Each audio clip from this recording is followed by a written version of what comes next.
नमस्कार, संस्कृत या इसके यूट्यूब चैनल पर आपका स्वागत है। आंसर राइटिंग गाइडेंस प्रोग्राम में आज हम लोग एक नए क्वेश्चन का इवैल्यूएशन करेंगे। यहाँ पर क्वेश्चन है, भारतीय संविधान का भाग 4 सामाजिक और आर्थिक लोकतंत्र प्रदान करता है। इसके महत्व व सीमाओं की विवेचना कीजिए। इंग्लिश में पढ़ लेते हैं इसे।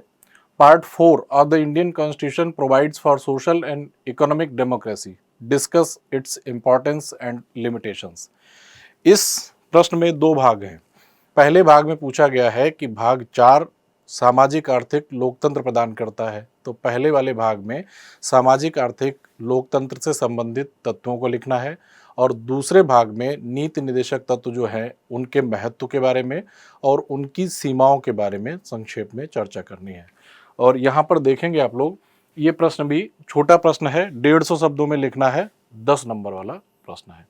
अभी हम लोगों ने इस कार्यक्रम की शुरुआत की है, इसलिए मैं छोटे प्रश्नों को इस समय प्रेफरेंस दे रहा हूं। और पॉलिटी से मैंने इसलिए शुरुआत की है क्योंकि पॉलिटी में या राज्य व्यवस्था खंड में जो प्रश्न होते हैं थोड़े आसान होते हैं और इस्टेब्लिश्ड होते हैं, उनमें बहुत ज़्यादा अपडेट करने की या करंट अफेयर्स की गुंजाइश थोड़ी कम होती है। इसलिए मैंने राज्य व्यवस्था खंड से प्रश्नों की इस श्रृंखला को शुरू किया है। इस प्रश्न का उत्तर समझने से पहले और इसको इवेल्युएट करने से पहले हम लोग एक नज़र डाल लेते हैं कि भारत के संविधान में भाग 4 में नीति निदेशक तत्वों में कौन कौन से अनुच्छेद हैं और उनमें से कौन कौन से नीति निदेशक तत्व वर्णित किए गए हैं। ये मैं इसको थोड़ा सा इनलार्ज कर ले रहा हूं।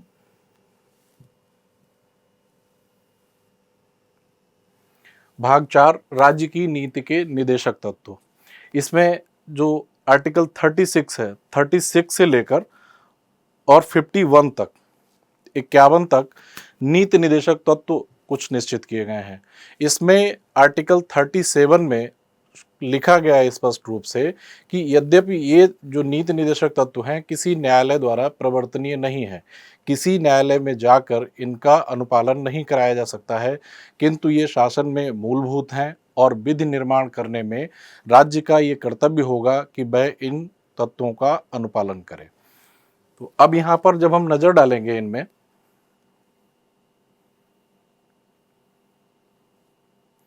तो 38 से शुरुआत होती है। 36 में परिभाषा है। 36 में इस भाग में अंतर्विष्ट तत्वों का लागू होने के बारे में जानकारी दी गई, जो अभी मैंने आपको बताई। तो 38 से शुरुआत होती है कि निदेशक तत्व कौन कौन से हैं। राज्य लोक कल्याण की अभिवृद्धि के लिए सामाजिक व्यवस्था बनाएगा। राज्य द्वारा अनुसरणीय कुछ नीति तत्व। इस आर्टिकल 39 को जब और ज़्यादा डिटेल में पढ़ेंगे तो कुछ छोटे छोटे नीति निदेशक तत्व ABCD करके कुछ सब क्लॉज दिए गए हैं इस 39 में।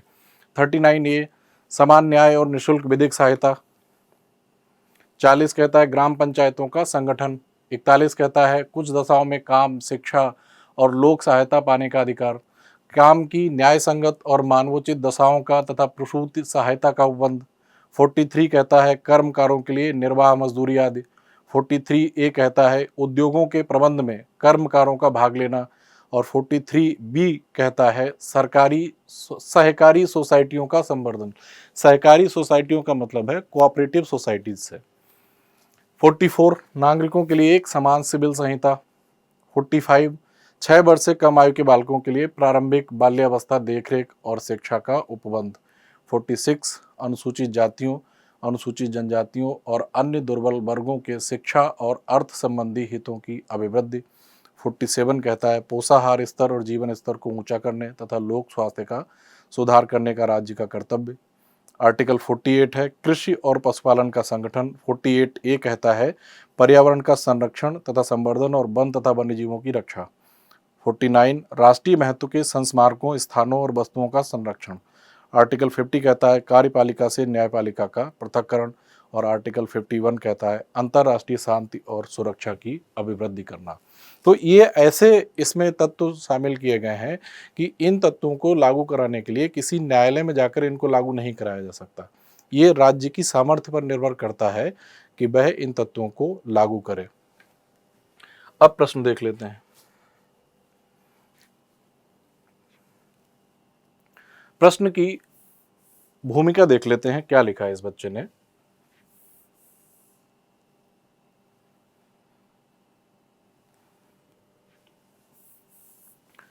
संविधान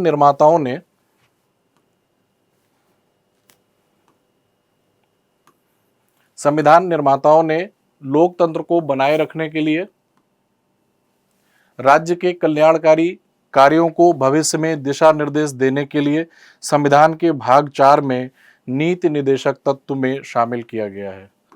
स्टेटमेंट जो दिया गया है, जो वाक्य लिखा गया है, वह अस्पष्ट है। हालांकि लिखी तो नीति निदेशक तत्वों के बारे में ही गई है बात, लेकिन बात अस्पष्ट है। इसमें लिखा जाना चाहिए था, शुरुआत इस तरह से की जानी चाहिए थी कि भारत के संविधान के भाग 4 में नीति निदेशक तत्वों को शामिल किया गया है। ये तत्व आयरलैंड के संविधान से लिए गए हैं और इसमें देश में सामाजिक, आर्थिक, लोकतंत्र और कल्याणकारी राज्य की स्थापना से संबंधित कुछ निर्देश दिए गए हैं।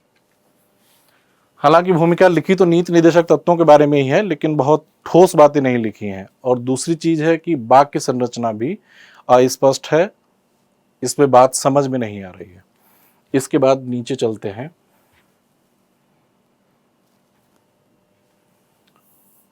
इस प्रश्न के पहले भाग में यही मांग थी जो इस बच्चे ने लिखा है। इस बच्चे ने इस प्रश्न की प्रकृति को समझा है कि पहले भाग में लिखा हुआ था कि जो भाग 4 में नीति निदेशक तत्व हैं, वे तत्व सामाजिक, आर्थिक, लोकतंत्र प्रदान करते हैं। तो हमें यहाँ पर यही चर्चा करनी है इस प्रश्न के पहले भाग के मुख्य भाग में कि ऐसे कौन कौन से तत्व हैं जो कि सामाजिक, आर्थिक, लोकतंत्र प्रदान करते हैं। तो यहाँ पर एक चीज आप देखेंगे कि इस बच्चे ने 6 पॉइंट्स लिखे हुए हैं,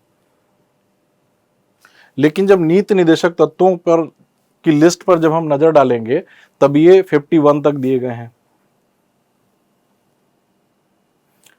शुरुआत होती है 38 से लेकर 51 तक। बीच में कुछ उपखंड भी हैं। आर्टिकल 39 में जाएंगे तो उसमें और भी ज्यादा उपखंड हैं। तो यहां पर समझने वाली बात यह है कि इस तरीके के प्रश्नों को अटेम्प्ट करते समय जहां लिस्ट बहुत ज़्यादा लंबी होती है, वहां पर सारे तत्वों को तो लिखा भी नहीं जा सकता, क्योंकि इतने सारे शब्दों को अगर हम लिखेंगे तो फिर बहुत बड़ा हो जाएगा प्रश्न का उत्तर और बाकी अन्य सारी चीज़ें छूट जाएंगी। तो लिखना भी इतना संभव नहीं होता, व्यवहारिक भी लिखना नहीं है, क्योंकि पूरे प्रश्न का उत्तर मांगा गया है 150 शब्दों में। तो यहाँ पर यही तरीका अपनाया जाता है। बस इस बच्चे ने एक शब्द यहाँ पर छोड़ दिया, निदेशक तत्वों में शामिल सामाजिक, आर्थिक, लोकतंत्र के तत्व लिख दिया है। यहां पर इस बच्चे को मुख्य शब्द भी ऐड कर देना चाहिए। तो ऐसे मान लीजिए 10, 12, 15 अगर तत्व हैं, उनमें से अगर आप लोग 4-5 ठोस तत्व भी अगर लिख देते हैं, यहाँ पर लिख देते हैं कि जैसे मान लीजिए लिखा हुआ है कि मुख्य तत्व, या लिख दिया जाता है कि उदाहरण के लिए निम्नलिखित तत्व शामिल किए गए हैं, तो इससे बात पूरी हो जाती। तो यहाँ पर अगर ये 6 पॉइंट लिखे गए हैं तो ये पर्याप्त हैं। देख लेते हैं कि कौन कौन से पॉइंट लिखे हैं। पंचायती राज की स्थापना, अनुच्छेद 40, सही बात है। अनुच्छेद अगर ये पूरा लिख देता वर्ड तो और ज्यादा अच्छा होता। समान कार्य के लिए समान वेतन, ये बात भी सही है। समान नागरिक संहिता, अनुच्छेद 44, ये बात भी सही है। राज्य के द्वारा सभी वर्गों के लिए के कल्याण के कार्य, बाकी संरचना थोड़ी सी गड़बड़ है। सभी वर्गों के कल्याण के कार्य, वंचित वर्गों के उत्थान के लिए कार्य, ये बात भी सही है। राज्य बच्चों के शिक्षा की व्यवस्था, निःशुल्क शिक्षा, ये बात भी सही है। बच्चों की शिक्षा की व्यवस्था, निःशुल्क शिक्षा, ये बात भी सही है। नीति निर्देशक तत्वों में सभी तत्वों को शामिल किया गया जो कल्याणकारी राज्य के लिए आवश्यक है। ये लाइन रिपीट हो रही है, इसकी यहाँ पर जरूरत नहीं थी, क्योंकि पहले ही 5-6 एग्जाम्पल लिख दिए गए हैं, 5-6 पॉइंट लिख दिए गए हैं, तो बात इन्हीं से समझ में आ रही है। ये जो लाइन लिखी है 2-3 लाइनें, इनकी जरूरत यहाँ पर नहीं थी। तो ये बात बिल्कुल सही तरीके से लिखी है। आगे कुछ पॉइंट्स में अनुच्छेद का प्रमाण भी दे दिया गया है कि कुछ अनुच्छेद लिखे हैं, कुछ नहीं भी लिखे हैं। एक बात मैं आप लोगों को और बताऊं कि जब भी आप लोग कुछ ऐसे पॉइंट्स लिखते हैं तो उनमें से अगर मान लीजिए 5-6 पॉइंट्स लिखें, उन 5-6 पॉइंट्स में से आप लोगों ने 3-4 के भी अगर प्रमाण दे दिए तो भी पर्याप्त है। प्रत्येक का अगर आपको याद नहीं आ रहा है कोई प्रमाण तो ऐसी कोई बड़ी दिक्कत नहीं होने वाली। लेकिन केवल आप लोग अगर जनरलाइज तरीके से लिख देंगे तो वहां पर परीक्षक प्रभावित नहीं होता है। दूसरा इसका जो भाग था उसमें नीति निर्देशक तत्वों के महत्व और सीमाओं के बारे में पूछा गया था। तो यहां देख लेते हैं नीति निर्देशक तत्व का महत्व। नीति निर्देशक तत्वों लिखा जाना चाहिए, नीति निर्देशक तत्वों का महत्व। लोक कल्याणकारी राज्य की स्थापना, सही बात है। राज्य के कार्य के लिए दिशा निर्देश, गाइडलाइंस तो ही हैं ये। वंचित वर्ग का हितैषी, ये बात भी सही है, वंचित वर्गों के लिए कई प्रावधान है। सामाजिक आर्थिक कल्याण के लिए, ये बात भी सही है। लोकतांत्रिक व्यवस्था बनाए रखने के लिए, ये बात भी सही है। समाज के उत्थान के लिए, ये सारी बातें सही लिखी हुई हैं। लेकिन यहाँ पर किसी भी एग्जाम्पल द्वारा यहाँ पर जो बातें लिखी गई हैं, ये सारे कमेंट्स जनरलाइज्ड कमेंट हैं, सामान्य है। अगर यहाँ पर ही जैसे 73वां 74वां संविधान संशोधन लाया गया और उसके माध्यम से स्थानीय शासन से संबंधित नगर पालिकाएं या पंचायत की जो अवधारणा अस्तित्व में आई, उनका उदाहरण दे दिया जाता। भूमि सुधार से संबंधित कुछ कानून लाए गए, उनका उदाहरण दे दिया जाता। या 86वां संविधान संशोधन द्वारा शिक्षा के अधिकार को मौलिक अधिकार बनाया गया, उसका उदाहरण दे दिया जाता, तो बात ज़्यादा प्रभावी होती। मेरे कहने का मतलब है कि यहाँ पर कुछ एग्जाम्पल से इन सारे कमेंट्स को सब्सटेंशिएट करना चाहिए था, पुष्ट करना चाहिए था। बातें ये सारी सही लिखी हुई हैं। सीमाएं देख लेते हैं क्या क्या लिखी हैं। राज्य के लिए बाध्यकारी नहीं, ये बात सही है कि नीति निर्देशक तत्व राज्य के लिए बाध्यकारी नहीं है। राज्य बाध्य नहीं है कि इन तत्वों को लागू करेगा ही करेगा। ये उसकी क्षमता, सामर्थ्य और विवेक पर निर्भर करता है राज्य की, कि इन तत्वों को लागू किया जाए या किस सीमा तक लागू किया जाए। लंबित प्रावधान से मैं नहीं समझ पा रहा हूं कि ये बच्चा क्या कहना चाह रहा है। और तीसरा कमेंट जो लिखा हुआ है, विवाद योग्य नहीं, विवाद योग्य नहीं, वाद योग्य नहीं होना चाहिए, विवाद नहीं, वाद योग्य नहीं। वाद योग्य नहीं का मतलब होता है कि न्यायालय में जाकर आप इनका अनुपालन सुनिश्चित नहीं करवा सकते, इनको लागू करने के लिए आप न्यायालय नहीं जा सकते या न्यायालय में जाकर इनका प्रवर्तन नहीं कर सकते, तो ये वाद योग्य नहीं है। आशावादी मेरे नहीं समझ में आ रहा है कि ये क्या कहना चाह रहा है। आशावादी और इसकी सीमा कैसे हो जाएगी, ये बात मेरे समझ में नहीं आ रहा है। यहीं पर सीमाओं में एक चीज और लिखी जा सकती थी कि नीति निर्देशक तत्वों के चलते प्रधानमंत्री और राष्ट्रपति के बीच, मुख्यमंत्री और राज्यपाल के बीच, और राज्य और केंद्र सरकार के बीच में टकराव की संभावना बनी रहती है। एक सीमा ये भी हो सकती थी। इसके बाद देखते हैं, बाकी ये कमेंट्स सही लिखे गए हैं। नीति निर्देशक तत्वों, अब हम लोग निष्कर्ष के बारे में देख रहे हैं। नीति निर्देशक तत्वों की बाध्यकारिता ना होना सबसे बड़ी समस्या है, जो इनके महत्व को कम करती है, किंतु ऐसा स्वाभाविक नहीं है। ऐसा स्वाभाविक नहीं है से मैं नहीं समझ पा रहा हूं ये क्या कहना चाह रहा है। किसी भी कार्यकारी दल को सत्ता बनाए रखने के लिए इनके कार्य को करना स्वाभाविक है। जनता अपने मतों से इनके महत्व को बनाए रख सकती है।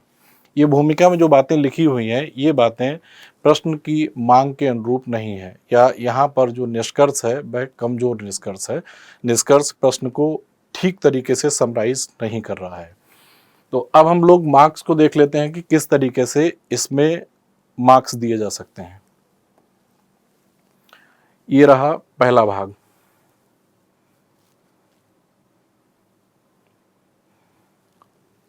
भूमिका में भाग 4 में ये भी बात सही है, नीति निर्देशक तत्व शामिल किए गए हैं, लेकिन यहाँ पर सोर्स का या जैसे स्रोत का आयरलैंड के संविधान से लिया गया है या अनुच्छेद का, ऐसी कोई जानकारी नहीं दी गई है।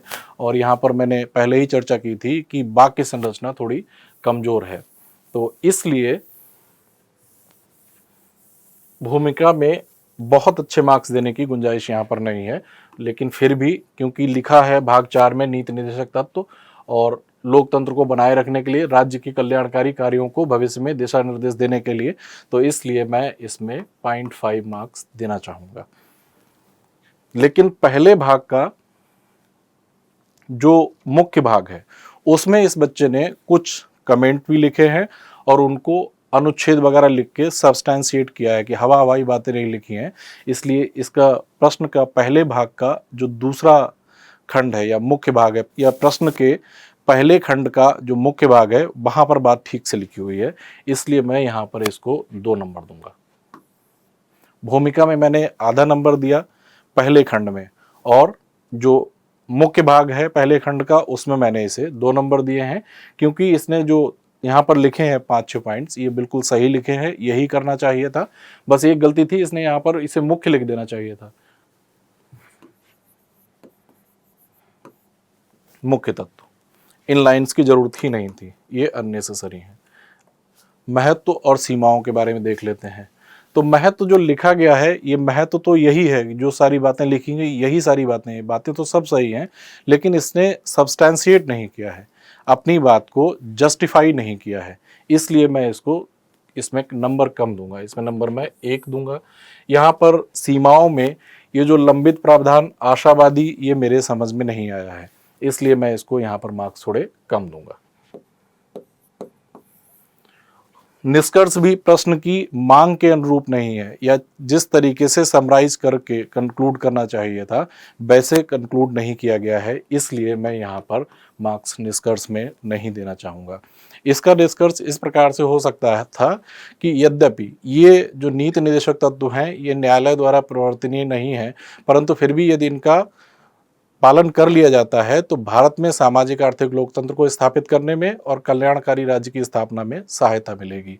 यह एमसी चागला का एक स्टेटमेंट है कि यदि नीति निर्देशक तत्वों का पूरी तरह से अनुपालन किया जाए तो भारत देश पृथ्वी पर स्वर्ग के समान हो जाएगा। किसी ऐसे बुद्धिजीवी का स्टेटमेंट लेके भी समराइज किया जा सकता था। तो यहाँ पर जो निष्कर्ष है वह थोड़ा कमज़ोर है और प्रश्न की मांग के अनुरूप नहीं है, इसलिए मैं यहाँ पर मार्क्स नहीं देना चाहूँगा। तो यहाँ पर इसको मार्क्स मिलते हैं सेकंड पार्ट में 1.5 नंबर और पहले पार्ट में 2.5 नंबर, और टोटल इसको मार्क्स मिलते हैं 4/10 नंबर, जो कि अभी पिछले 2-3 दिन से हम लोग जो क्वेश्चन देख रहे हैं ये तीसरा क्वेश्चन है इस कार्यक्रम में। अभी तक के सबसे ज़्यादा मार्क्स मैंने इसी बच्चे को दिए हैं। रिंकू नाम था शायद इस बच्चे का जिसकी कॉपी है ये। तो अच्छा प्रयास किया है इस बच्चे ने आंसर लिखने के लिए। इसके बाद अब हम लोग कल किसी नए क्वेश्चन के साथ मिलेंगे। धन्यवाद।